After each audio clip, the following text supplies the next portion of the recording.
Լուրեր լրատվական ծրագիրն է եթերում, բարև ձեզ։ Ավելի քան մեկ ամիս է Ադրբեջանի զինուժը գտնվում է Հայաստանի Հանրապետության ինքնիշխան տարածքում։ Օղակելով Սև լիճը թշնամին նշանառության տակ է պահում Գորիսի Վերիշեն ու Ակներ բնակավայրերը։ Մեր նկարահանող խումբը եղել է գյուղերում և լսել բնակիչներին, ստեղծված իրավիճակի վերաբերյալ նրանք տարբեր կարծիքներ են հայտնել։ Ադրբեջանական զորքի Սև լճում հայտնվելուց հետո Գորիսի Ակներ ու Վերիշեն բնակավայրերը հայտնվել են թշնամու բռի մեջ։ Եղանք գյուղերում, սկզբում Ակներում, որտեղի բնակիչ Շարքային Քաթանյանը հունիսի 8-ին մառախուղի պատճառով մոլորվել ու հայտնվել էր ադրբեջանական տարածքում, ռուսները հետ բերեցին։ Մեկօրյա գերությունից, գերեվարվելու հանգամանքներից նա հրաժարվեց որևէ բան պատմելուց։ Փոխարենը համագյուղացի Գագիկն է ասում, սքի մեջ էին։ Ամբողջ գյուղը լրիվ սքի մեջ է եղել։ Վերիմ իրար խարված, չեք իմանում ինչ արել։ Ես էլ նեղացի, ես բաչյանի, վաղն են մյուս օր են կարող են նեղովիշն են, սասպարի պրտեն դուրս կան, էլ ուրիշ ինչ պիտի անեք։ Չեք կարա կողմնավորուշ եք, թե ես ապրելակերպը ոնց արնելու, վերջը ոնց արնելու։ Ամեն օր մի պեն լսում եք, ամեն օր մի պեն եք լսում։ Լավ բան չկա, ասում է Արևիկը, բա որ ինչպես խոզնավարում, մի օր էլ Ակներ մտնի թշնամին։ Մկեր տեսարի մտան։ Հա, խիլի է, բա ինչ է։ Դե վեր մոտիկացալ են այդ սարերում են, մկեր տեսար։ Վախ, ամեն դեպքում վախ։ Հարձակվեցին։ Վախում են, սաղ էլ վախում են։ Վախում եք, բա ինչ եք անում։ Դե ինչ արած, մնում եք, երկենակ շտեղքին եք։ Հետա էլ է։ Դա մեր հողերն է, պետք է ազատագրվի, այդքան բան։ Ինչպես եք դա պատկերացնում այդ ազատագրումը։ Այդ պատկերացնում եմ, դա արյուն պետք է թափվի, առանց արյուն թափել չի։ Այսինքն դուք գտնում եք, որ բանակցություններով չի ստացվի։ Չի ստացվի։ Սարիբեկ Պապին ասացի, որ Փաշինյանը չի ուզում 30%-ի համար պատերազմ լինի, պատասխանեց այսպես։ Մի քառակուսին էլ մեզ համար թանկ է։ Մեր ազգի համար մի քառակուսին, մի սանտին էլ թանկ է։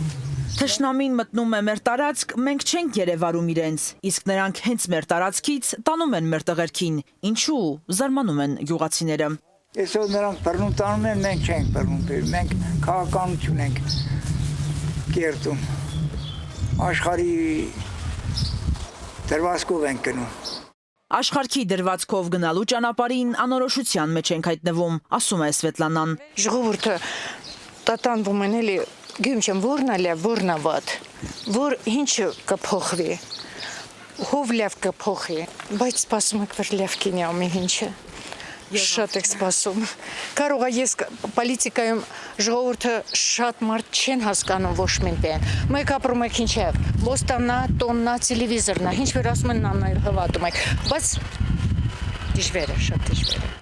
Ակներում զուգահեռ իրականություն կա։ Հանդիպեցինք մի մարդու, որ ի տարբերություն մյուս համագյուղացիների, կարծում է, որ նոյեմբերի 9-ին կապիտուլյացիա չի ստորագրվել, այլ հակառակը, այդ փաստաթղթով Փաշինյանը փրկել է բոլորիս։ Այս մարդը այնպիսի բաներ ասաց, որ սարսռել կարելի է։ Այս ամսի 9-ը ոչ ստորագրալա կապիտուլյացիա, այլ ստորագրալա որ ասենք Ստեփան Ղարաբաղի այն մնացած մասը եւ մեր հայոց բանակի զինվորները ովքեր եղել են Ստեփանակերտի մեջ, շրջափակման մեջ, որ նրանց ազատի։ Նա կապիտուլյացիա չի, նա փրկել է մեր ժողովրդին, փրկել է եւ Ղարաբաղի մնացածին, եւ փրկել է մեր ժողովրդին, վերջ։ Այս ծանր խոսակցությունից հետո դուրս եկանք Ակներից ու շարժվեցինք դեպի Վերիշեն։ Դու Վերիշենից ես։ Հա։ Սիրում ես քո գյուղը։ Հիմա դու տեղյակ ես, որ գյուղի գլխին մեր թշնամին է եկել Ադրբեջան։ Ինչ կարող ես պատմել, ինչ գիտես օրինակ։ Իմ պապաս նեղա եւ պատրազմի վխտին էլ մեկել աննեղ։ Հալա չենք է։ Իմ պապաս բանս։ Իսկ դու ո՞նց ես զգում, երբ թշնամին եկել է մեր Վերիշեն գյուղի գլուխը։ Վատ։ Բա ինչ պետք է։ Չեմ գիտում։ Այսինքն ինչ-որ բանից վախենում ես, մտածում ես գյուղ կարան մտնեն, Չէ, որովհետև մեր ընկույրն են։ 7 տարեկան Ավետը փոքրինչ մտահոգ է, հայրը սահմանում է, փոխարենը այս տղամարդկանց համար գյուղի գլխին ադրբեջանական զորքի ներկայությունը ոչինչ չի ասում, սա դեռ քիչ է, նորմալ են վերաբերվում, որ Հրևան գյուղի մի տղա մեկ օրով գերեվարվել էր։ Разведчика, պիտի տանեն, Նորմալ եք ընդունում, երբ որ գերի են վերցել, իսկ եթե ռուսը չկարողանար հետ բերել, նորմալ էր, երբ որ ձեր հարևանակը։ Разведчика էլ, թես էլ է թորքի հողը տարալա, պիտի տանի, բա ինչ պտի։ Բայց մենակ ասում են տղան մոլորվել է, դուք ասում եք ռազմեցիկ է։ Հուշոնի, Ղարաջոլի կեսույր են, թորքին հող։ Ղարաջոլի կեսումն էլ էլ ինքը։ Ինչ, Ինքը Ղարաջոլի կեսումն էլ էլ։ հապա շեղալ է։ Գալուստը Փաշինյանի աջակիցն է, ասում է թշնամուն Սևլիչ ընդդիմությունն է բերել։ Սաղ ընդեմությունն արալ, ընտրությունը վեր պրծավ, թորքերի կալվի։ Մեքեննակ, Փաշինյանի մարդիկն եք, պրծավ։ Այս տղամարդիկ այդքան էլ չեն բողոքում ադրբեջանցիների ներկայությունից, իսկ վերիշենում կան մարդիկ, որ վախով են շրջում գյուղում։ Սա որը վախի մեջ եք ապրում այդ բանի երբան։ Ես գնում եք առաջքյակ, ոչ գնում եք համակ եք։ Սա որը վախի մեջ ստեղ է շնչում եք սիսմանք է։ Ադրբեջանը տես սա որը մեր կխին կալած, ոչ գնում եք ունցավ, գնում եք ինչ է։ Վախում էլ եք գյուղը, դուշք եք փողոցում քայլի։ Բանի սևել անորոշ կա, այսքան զինվորը կորչեց, այսքան բաները։ Բանի սևել անորոշ վիճակ է։ Գործամում եք, կորեք։ Իսկ փրկության որևէ նշույլ տեսնում եք, ինչի մեջ եք տեսնում։ Չենք որ ասեմ։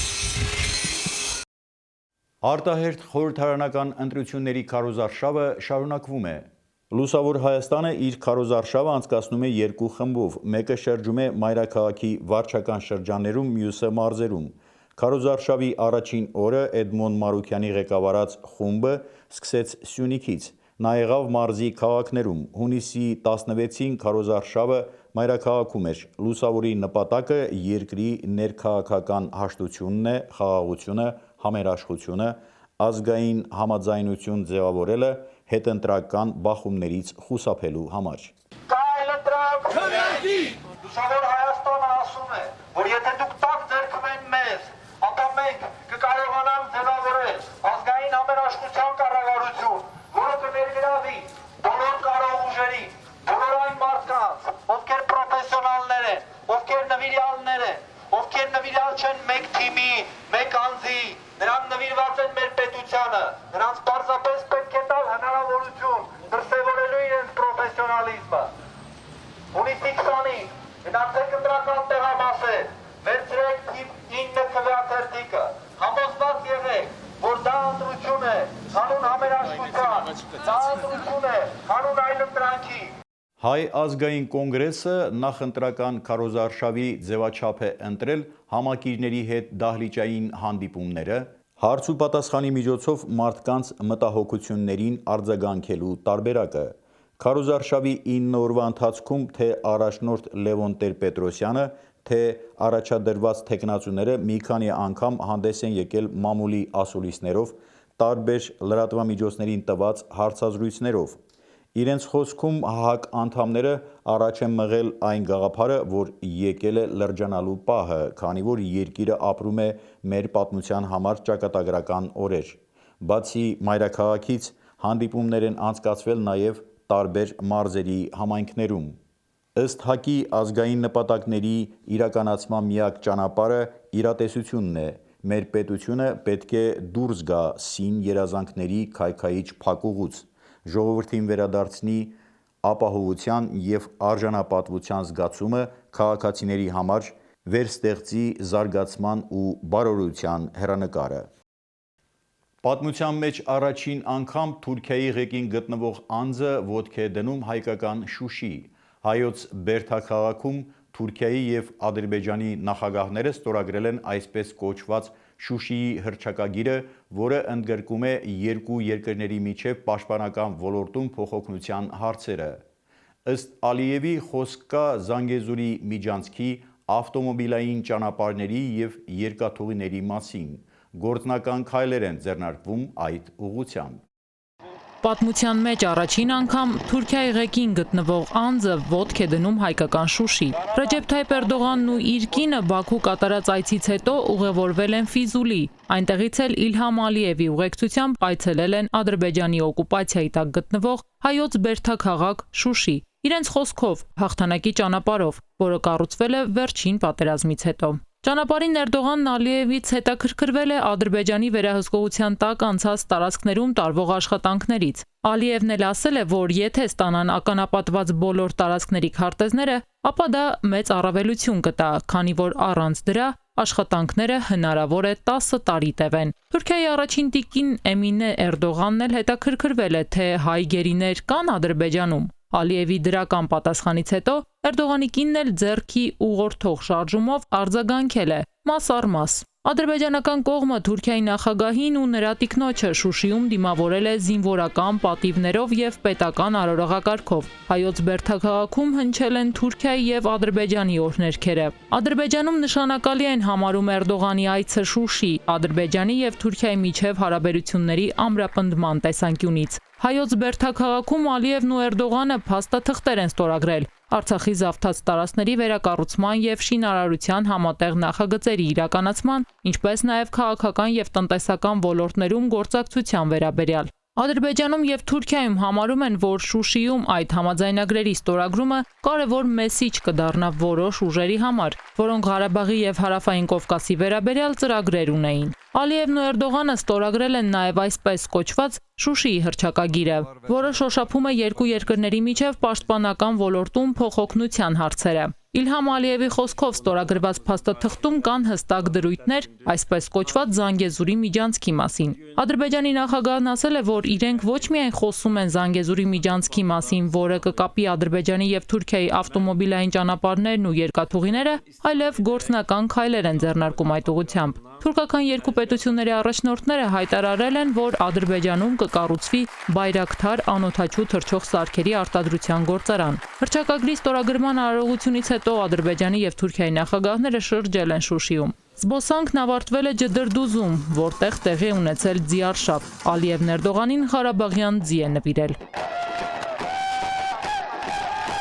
Իլհամ Ալիևը Ռեջեփ Թայիփ Էրդողանին Շուշի տանող ճանապարհից ցույց է տվել Ստեփանակերտը։ Էրդողանն էլ հետաքրքրվել է, թե արդյոք այնտեղ է գտնվում հյուրանոցը, որտեղ իրենք գիշերելու են։ Ալիևն էլ ցինիկ ծիծաղը դեմքին պատասխանել է. ոչ, բայց այնտեղ էլ հյուրանոց կլինի։ Էրդողանն ու Ալիևը գիշերել են Շուշիում, Բաքու են մեկնել այսօր վաղ առավոտյան։ Թուրքիայի նախագահի այցը հայկական պատմական եւ մշակութային կենտրոն Շուշի Հայաստանի Հանրապետության արտաքին գործերի նախարարությունը որպես տարածաշրջանային խաղաղության եւ անվտանգության դեմ ուղղված ակնհայտ սադրանք է որակել։ Հատկանշական է, որ այս այցելությանը նախորդել էր բռնի կերպով տեղահանված հայկական բնիկ բնակչության կրոնական եւ պատմամշակութային ժառանգության ավերումը, այդ թվում Արցախի դեմ թուրք-ադրբեջանական ուժերի կողմից սանձազերծված պատերազմի ընթացքում եւ դրանից հետո թիրախավորված Շուշիի Սուրբ ամենափրկիչ Ղազանչեցոց մայր տաճարի սրբապղծումը եւ հայոց ցեղասպանության զոհերի հիշատակին նվիրված հուշարձանի ամբողջական ոչնչացումը։ Նախարարությունից ընդգծում են նաև, որ այդ երկրների իշխանությունների նմանատիպ գործողություններն էականորեն վնասում են տարածաշրջանում կայունության հաստատման միջազգային ջանքերը։ Հայ ժողովրդի հանդեպ թուրք-ադրբեջանական ցեղասպան սպառնալիքի չեզոքացումը հրամայական է դարձնում արցախահայության իրավունքների վերականգնումը, այդ թվում Արցախի հանրապետության գրավված տարածքների դեօկուպացիան եւ այդ տարածքներից տեղահանված ազգաբնակչության անվտանգ վերադարձի ապահովումը։ Այս սադրիչ գործողությունները հստակորեն բացահայտում են նաև Հայաստանի եւ հայ ժողովրդի հետ հարաբերությունները կարգավորելու վերաբերյալ պաշտոնական Անկարայի եւ Բաքվի կողմից հնչող հայտարարությունների կեղծ եւ ապակողմնորոշող բնույթը։ Ալիևի եւ Էրդողանի ընտանիքի անդամների այցը Շուշի դատապարտել է նաև Արցախի արտաքին գործերի նախարարությունը, այն որակելով միջազգային իրավունքի կոպտագույն խախտման, մարդատիացության, ցեղասպան ու ահաբեկչական քաղաքականության վառ դրսևորում։ Միջազգային լուրեր Իրանի նախագահական ընտրություններից 2 օր առաջ խորհրդարանի 290 падգամավորներից 210-ը դիմել է պահպանողական թեկնածուներին հորդորելով ինքնաբացարկ հայտարարել եւ կոչ անել կողմնակիցներին քվեարկել նախագահի թեկնածու Գերագույն դատարանի նախագահ Էբրահիմ Ռայիսիի օգտին Ռայիսիի գլխավոր հակառակորդը բարեփոխական ճամբարի ներկայացուցիչ Կենտրոնական բանկի նախագահ Աբդոլ Նասեր Հեմաթին է։ Միջազգային մյուս լուրերը տեսաշարով։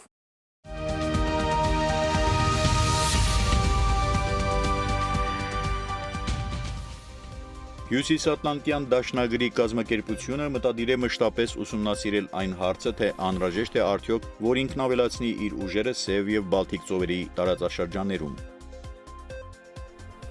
Ռուսաստանի Դաշնությունն այս շաբաթ փորձագետներ կուղարկի Թուրքիա համաճարակաբանական իրադրությունը գնահատելու համար։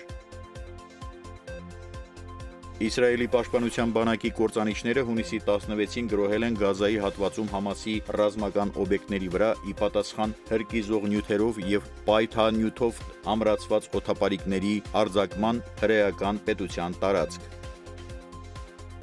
Հյուսիսային Կորեայում պարենային կացությունը լարված է։ Նախորդին Փենյանում իշխող աշխատավորական կուսակցության կենտրոնական կոմիտեի պլենումի ընթացքում նման հայտարարությամբ է հանդես եկել Հյուսիսային Կորեայի ղեկավար Կիմ Չեն Ունը։ Մարզական լուրեր։ Հունգարացիները մինչև 84-րդ րոպեն համառորեն պայքարում էին պորտուգալացիների հետ խաղում լավ արդյունքի հասնելու համար, սակայն բաց թողած գոլը ամեն ինչ կազմաքանդեց, հետևանքը պարտություն 0-3 հաշվով։ Ավելի լարված էր Ֆրանսիա-Գերմանիա հանդիպումը, ելքը վճռեց գերմանացիների պաշտպան Հումելսի ինքնագոլը, որը մնաց միակը մինչև խաղավերջ։ Մարզական մյուս լուրերը տեսաշարով։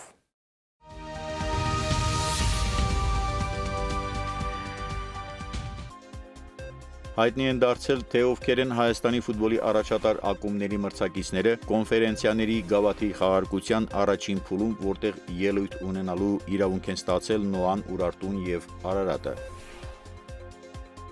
Հայաստանի ֆուտբոլի ֆեդերացիայի բողոքի հիման վրա ՈՒԵՖԱ-ն շրջանցեց Բաքվի արգելափակումը և հայաստանցի մարզական մեկնաբաններին տրամադրեց նոր հավատարմագրեր Եվրո 2020-ի համար։